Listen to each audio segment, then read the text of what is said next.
E ele voltou. Foi um rápido intervalo, né, Ale?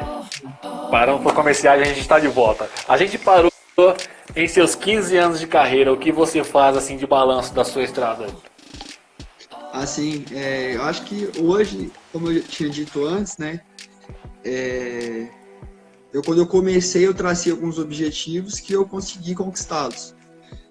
Foram objetivos de curto prazo e outros de longo prazo. Como eu disse, eu com 15 anos falei, eu com 25 anos eu quero ter realizado algumas coisas e conhecer, e ter conhecido alguns lugares. E eu falo que o esporte, ele me propiciou muita coisa, porque eu venho de uma família muito humilde.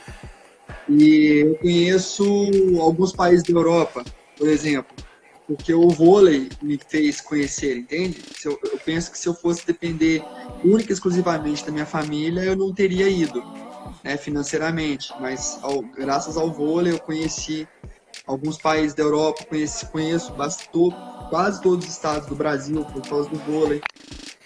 Tenho amigos do Brasil inteiro por causa do vôlei. Então, E assim, desses países, qual você mais se identificou? Qual que você mais gostou? cara, eu gostei muito da Bulgária. Muito, É? muito. Por quê? Ah, não sei lá. Eu fui em Praga, né? E Ah, que cidade maravilhosa. Meu é, Deus, né? muito bom. Muito, muito Olha, mudado. é, né? Ó, em maio deste ano, é, um time de vôlei, né, que é o Anápolis, anunciou duas contratações. Uma delas é a sua, tô certo? Certo. E como que foi para você receber esse convite e como você foi recebido para aqueles que já eram da casa? Então, para mim, para um atleta é sempre ótimo receber um contrato profissional, né? A gente sempre Sim, fica naquela expectativa que quando acaba uma temporada, rapidamente, né, nossos empresários já consigam agilizar essa questão profissional nossa. E eu tive o último ano meu de vôlei foi muito complicado. Essa questão profissional foi muito difícil. A gente teve alguns atrasos de salário, tive que me afastar da minha família devido a isso, por estresse, né? O Noah ainda não tinha nascido, então, nossa, tava assim, um turbilhão de emoções e de coisas ao mesmo tempo. E eu logo que acabou a temporada, não se passou nem um mês assim, eu já recebi, né, o contato do Anápolis. E eu fiquei muito feliz porque conversando com outros atletas que estavam aqui ano passado, falaram que o projeto é um projeto muito sério, né? Tem uma pessoa por trás da gestão que é o Dante do vôlei, todo mundo conhece ele é o gestor, é o sim, mentor do time. que Então, legal. assim, eu creio que foi um dos motivos também, porque quando se tem uma imagem muito forte por trás, traz a credibilidade, tanto dos patrocinadores, da torcida. E chegando aqui na cidade eu já vi isso. A paixão já, eu acompanhei pelas redes sociais, foi o time que mais lotou o ginásio na Superliga, o maior público foi aqui. E eu já cheguei na cidade, assim, os atletas que já estavam aqui eu conheci alguns, os que vieram conhecia todos, né, de jogar contra e com, porque o mundo do vôlei você roda tanto que você acaba conhecendo todos os jogadores. E o técnico também, eu conheço ele desde que eu tinha meus 15 anos de idade, o Ricardo Piscininha, ele foi técnico no Minas, ele era técnico no Minas no feminino na época, mas eu já conhecia ele. Então, assim, eu sei da eficiência do trabalho dele, gostava já desde sempre, né, da maneira que ele emprega as coisas. E a estrutura do time realmente é uma estrutura muito boa.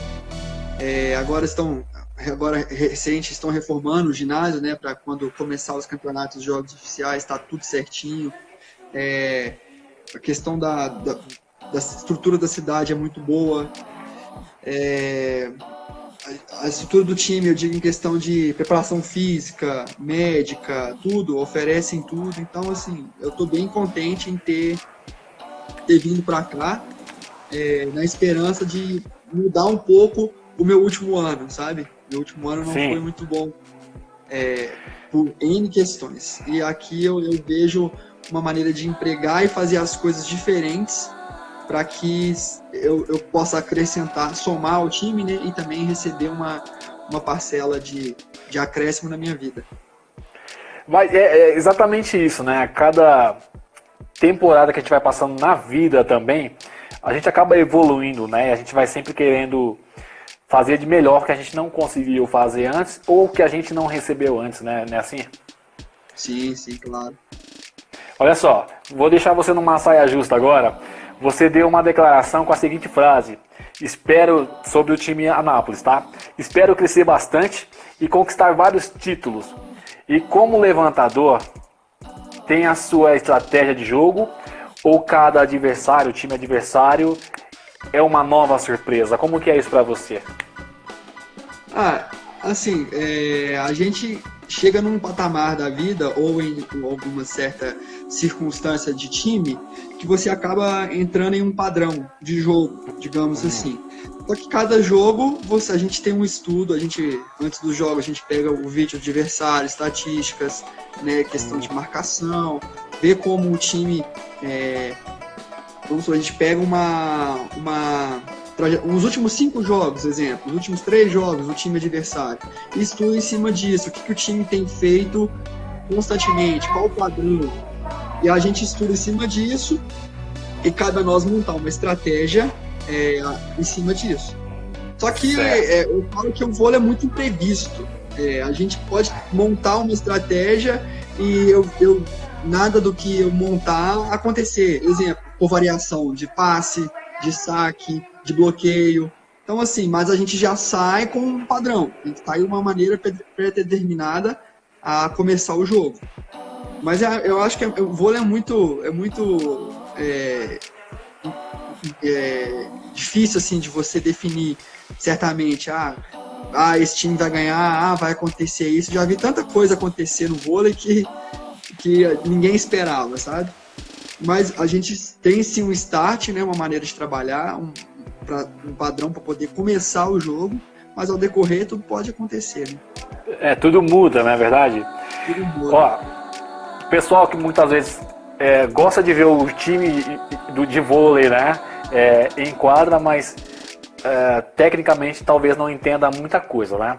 No caso do Alessandro Vicente, o índio do vôlei, ele é o levantador do time e tecnicamente o levantador é aquele que arma a jogada para os seus companheiros. Você vê isso como uma grande responsabilidade para finalizar com uma vitória para o time? Sim, com certeza. Isso aí eu falo que se o levantador fizer cagada, já era. Porque é como um maestro numa orquestra, sabe? A gente que dita ali. Porque se você for parar para pensar, 95% da bola passa na nossa mão, no jogo. 95% do toque é dado por nós, levantadores. Então, você vê grandes levantadores brilhando e o time ganhando facilmente por causa de, logicamente, tem eficiência dos atacantes e tudo mais. Mas, se eu consigo deixar meus atacantes numa superioridade numérica, vou explicar o que é isso. Se eu consigo deixar meu atacante com um bloqueador apenas, fica muito mais fácil do que com 2, 3, entendeu? Então isso eu tenho que ter uma visão, eu tenho que ter uma velocidade, tem que ter tudo isso. E o atacante depende de uma bola muito boa, na maioria das vezes, para que o ponto seja efetivado. Então, vamos supor, se eu colocar uma bola alta demais, melada demais na rede, fora demais da rede, o atacante já não vai vir mais com a mesma potência, já não vai vir mais com a mesma efetividade, entende? Então, eu acho que a precisão, essa é a palavra usada, do levantador nos jogos, ela é crucial, sim. Eu acho que se o levantador segue ali uma risca, uma linha certinha de jogadas, é bem mais fácil para o atacante e talvez o time tenha mais sucesso. Fica o jogo até mais leve para vocês, né? Para o adversário, tanto faz. E já aconteceu uma situação do tipo nada combinada, onde no treino foi uma coisa e na hora na quadra foi outra. E que deu certo. Putz, deixa eu ver se eu lembro. Nada combinado que deu certo.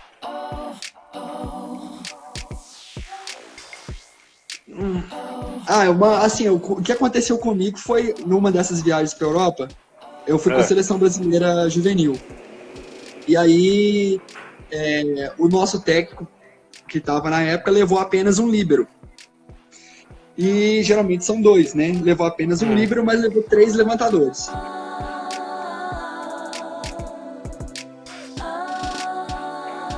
E nós fomos jogar contra a Polônia.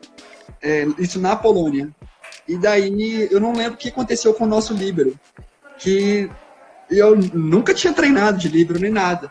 Tem até uma foto aí no Instagram e tal, pra comprovar que eu joguei de líbero.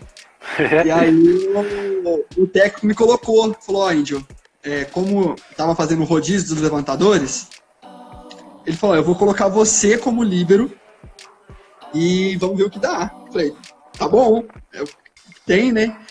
E aí jogamos e ganhamos 3-2 da Polônia. Mas eu no sufoco, porque tem que passar ali o tempo inteiro, defender, né? E alto nível. O time da Polônia extremamente eficiente em todas as ações que faz. E acho que essa foi a mais inesperada da minha vida. Eu jogar de líbero e dar certo. E a gente conseguiu ganhar. Vocês não contavam com isso, né? Não. Ó, uma coisa muito interessante que eu achei, e eu vi lá nas redes sociais do Anápolis mesmo, que divulgou sobre uma ação social, né? Onde o alojamento de atletas virou abrigo